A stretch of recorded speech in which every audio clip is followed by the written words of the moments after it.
Hello guys, निकी जंगेट की इस video में आप सभी का स्वागत है। और आज की इस वीडियो में आपको बताऊंगा सीएनजी कार्स के फ़ायदे और नुकसान के बारे में। तो सीएनजी जो है वो बहुत ही बेटर फ्यूल ऑप्शन आज की तारीख में बना हुआ है। जो भी 5-6 लाख 7 लाख इस रेंज की गाड़ी ढूंढता है वो एक बार सीएनजी की तरफ जरूर सोचता है। तो अगर आप भी सीएनजी के बारे में सोच रहे हो तो आपको उसके फ़ायदे और नुकसान के बारे में पता होना चाहिए।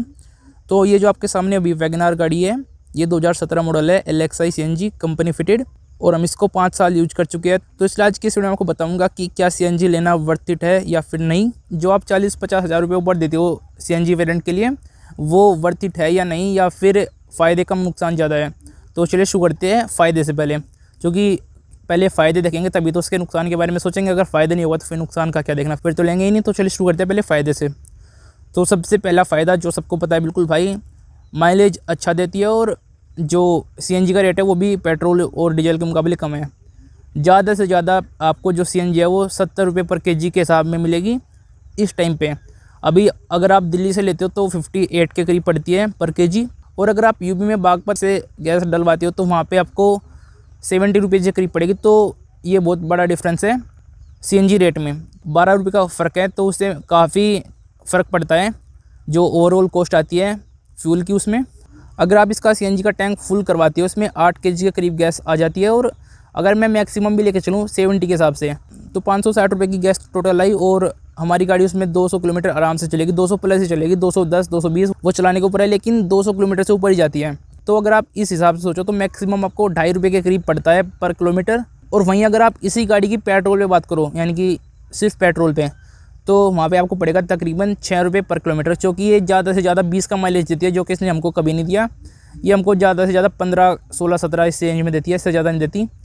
और पेट्रोल का रेट जो है वो भी 95 चल रहा है यहाँ पे, तो उस हिसाब से पेट्रोल जो है वो 6 रुपये से भी ऊपर पड़ता है, और सीएनजी लगभग 2.5 रुपये के करीब पड़ती है 1 किलोमीटर में। तो इस हिसाब से देखा जाए तो डबल से भी ज़्यादा आपको बेनिफिट हो रहा है। तो ये सबसे ज़्यादा बड़ा प्लस पॉइंट है, पेट्रोल के मुकाबले लगभग आधी से भी कम में पड़ती है। और दूसरा बेनिफिट आपको नहीं होता, लेकिन आपका जो एनवायरनमेंट होता है उसको होता है, क्योंकि जो सीएनजी है वो एक कम पोल्यूटेड गैस है, यानी कि जब आपकी गाड़ी का जो साइलेंसर होता है वहाँ से धुआं निकलता है, तो पेट्रोल के मुकाबले इसमें पोल्यूशन कम होता है। तभी आप देखोगे कि जो सीएनजी कार्स होती है, स्पेशली मारुति सुजुकी की, मैं कोई ऐसा वो नहीं बता रहा, उस पर यहाँ पे ये देखिए ग्रीन लिखा हुआ आता है, क्योंकि ये पोल्यूशन कम करती है पेट्रोल और डीजल के मुकाबले। तो ये कुछ बात है। और अगर आप चलाने की बात करो तो चलाने में फ़र्क तो पड़ता है, लगभग 1-2 सेकंड का फ़र्क आता है 0 से 100 जाने में, लेकिन ज़्यादा फ़र्क नहीं आता। जैसे अभी हमने एक इसका 0 to 100 एक्सेलरेशन किया था पेट्रोल पे और सीएनजी पे, तो उसमें कुछ ज़्यादा खास फ़र्क नहीं पड़ता। और जो इस रेंज की गाड़ी लेता है वो ज़्यादा सोचता भी नहीं इतना परफॉर्मेंस के बारे में, कि 1-2 सेकंड अगर लेट भी चली जाएगी 100 पे तो उससे इतना कुछ बड़ा दिक्कत होगी नहीं। तो ये हुए इसके 2-3 कुछ फ़ायदे। एक तो आपका जेब पे कम लोड पड़ता है, और दूसरा आपका जो पोल्यूशन रहता है वो कम रहता है एनवायरनमेंट में।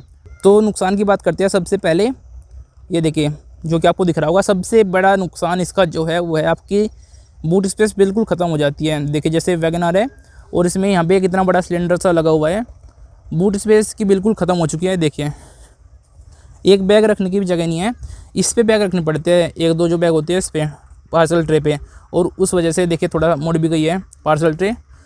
तो सबसे बड़ा नुकसान और सबसे बेकार जो मेरे को इसका नुकसान लगता है वो यही है कि आपकी बिल्कुल बूट स्पेस ख़त्म हो जाती है। तो ये होगा सबसे पहला नुकसान। अब बात करते हैं दूसरे नुकसान की, चलिए। और दूसरा सबसे बड़ा इसका नुकसान जो है वो ये है कि इसके जो सीएनजी पंप्स होते हैं वो हर जगह पे नहीं है। जैसे भी हमारे गांव में पेट्रोल पंप तो है, लेकिन सीएनजी भरवाने के लिए हमको स्पेशली बागपत की तरफ जाना पड़ता है। तो ये भी इसका एक काफ़ी बड़ा नुकसान है कि ये हर जगह अवेलेबल नहीं है। कुछ जो पॉपुलेटेड सिटीज़ है वहीं पे आपको मिलेगी, जैसे बागपत, गाजियाबाद, दिल्ली, नोएडा, इस तरफ ही आपको मिलेगी। गांव की तरफ आपको सीएनजी पंप्स कम देखने को मिलेंगे। और अगला नुकसान ये है कि अगर आप सीएनजी भरवाने जाते हो तो आपको सीएनजी लाइन में लगना पड़ता है। अगर आप पेट्रोल भरवाते हो तो वहीं पे कोई लाइन नहीं होती, लेकिन अगर आप सीएनजी भरवाते हो तो आपको काफ़ी लंबी लाइन में लगना पड़ता है, आधा घंटा तक लाइन चलती है। मतलब सीएनजी पंप जो होता है उससे बाहर तक लाइन आ जाती है कई बार, तो वहाँ पर बहुत ज़्यादा टाइम वेस्ट होता है। अगर आप किसी ऐसे लोकेशन में रहते हैं जहाँ पर सीएनजी पंप पर बिल्कुल भीड़ नहीं रहती तो आपके लिए बहुत फ़ायदा है। लेकिन अगर आप कहीं ऐसी जगह रहते हो जहाँ पे बहुत दूर इलाके में सिर्फ एक ही सीएनजी पंप है, तो वहाँ पे आपको बहुत ज़्यादा भीड़ देखने को मिल सकती है। आप एक बार जाके ट्राई कर लेना कि कितनी भीड़ रहती है वहाँ पे, उनसे पूछ लेना जो सीएनजी पंप वाले होते हैं वहाँ पे। अगला नुकसान जो कि सीएनजी गाड़ी लेने का है वो है कि आपका जो इंजन होता है वो थोड़ा सा अंडर पावर हो जाता है, यानी कि जैसे अगर आप इसी गाड़ी को पेट्रोल में चलाते हो तो आपको गाड़ी बहुत ही ज़्यादा भागने वाली लगेगी, यानी कि बहुत पिकअप लगेगा आपको इसमें। लेकिन अगर आप इसको सीएनजी पर चलाते रहते हो तो थोड़े वक्त के बाद में क्या होता है कि इंजन थोड़ा अंडर पावर हो जाता है, जैसे कि अभी इस गाड़ी का हो रखा है, थोड़ा सा अंडर पावर होता है, यानी कि जैसा पिकअप रहता है वो पिकअप नहीं आता सीएनजी में, भगाने में मज़ा नहीं आता, बस बात यह है। लेकिन वैसे नॉर्मल यूजेज के हिसाब से बिल्कुल ठीक है, उसमें कोई दिक्कत नहीं है। अगर आप बहुत ज़्यादा भगाने के शौकीन हो तो फिर आपके लिए थोड़ा दिक्कत हो सकती है। तो चलिए, फ़ायदे नुकसान की तो बात हो गई, अब बात करते हैं कि आपको लेनी चाहिए या नहीं। अगर आपकी रनिंग बहुत ज़्यादा है, यानी कि आप रोज़ाना 100 किलोमीटर चला देते हो गाड़ी या इससे भी ज़्यादा, मैं ऐसा कुछ फिक्स नहीं कर रहा, लेकिन अगर आपकी रनिंग बहुत ज़्यादा है तो फिर आपके लिए जो सीएनजी है वो बेटर ऑप्शन रहेगी पेट्रोल और डीजल के मुकाबले। आपकी जो रनिंग प्राइस है वो बहुत ही ज़्यादा कम हो जाएगी। नहीं कि अगर आपके मान लीजिए अगर आप 100 किलोमीटर चलाते हो डेली, जहाँ पे पेट्रोल आपके 600 रुपये लेता है, वहीं पे आपकी सीएनजी सिर्फ और सिर्फ 200 रुपये में काम चल जाएगा, 200-250 रुपये। तो ये एक फ़ायदा है। अगर आपकी डेली रनिंग ज़्यादा है तो फिर आप सीएनजी ज़रूर ले। लेकिन एक बात हो रहा है, अगर आपका बजट जो है वो ज़्यादा है, यानी कि अगर आप 8 लाख के करीब की गाड़ी देख रहे हैं वो भी सीएनजी में, तो फिर वहाँ पे आपको मैं कहूँगा ये समझदारी नहीं है। क्योंकि अगर आप 8 लाख की गाड़ी सीएनजी में ले रहे हो तो उससे अच्छा है कि आप उससे 1 लाख गाड़ी सस्ती ले लो लेकिन पेट्रोल में ले लो। उससे क्या रहेगा, जैसे 8 लाख की गाड़ी आपने सीएनजी के लिए, आप 7 लाख की गाड़ी ले लीजिए पेट्रोल में या फिर डीजल में, और उसको अगर आप खूब चलाओगे ना तो भी आराम से आपकी गाड़ी 2 साल के करीब चल जाएगी, और तब जाके आपका 1 लाख का जो पेट्रोल है वो वसूल होगा। यानी कि 2 साल आपकी गाड़ी फ्री में चल जाएगी, सीएनजी भी नहीं लगेगी अगर आप एक 8 लाख की सीएनजी कार लेते हो उसके मुकाबले। तो अगर आपका बजट थोड़ा हाई है तो वहाँ पे मैं आपको कहूँगा कि आप थोड़ा सस्ती गाड़ी ले लीजिए लेकिन पेट्रोल लीजिए। क्योंकि सीएनजी के नुकसान भी है, देखो इसका जो बूट स्पेस है वो बिल्कुल नहीं बचता, सबसे मेन दिक्कत तो वही है, और आपको सीएनजी लाइन में लगना पड़ता है तो थोड़ा बोरिंग सा हो जाता है। तो अगर आपका बजट हाई है तो फिर मैं आपको रेकमेंड करूँगा कि आप सीएनजी के बजाय पेट्रोल ही लें या फिर डीजल। तो गाइस ये कुछ सब मेरा पर्सनल ओपिनियन, आपका क्या ओपिनियन है इस बारे में मेरे को कमेंट सेक्शन में बताइएगा।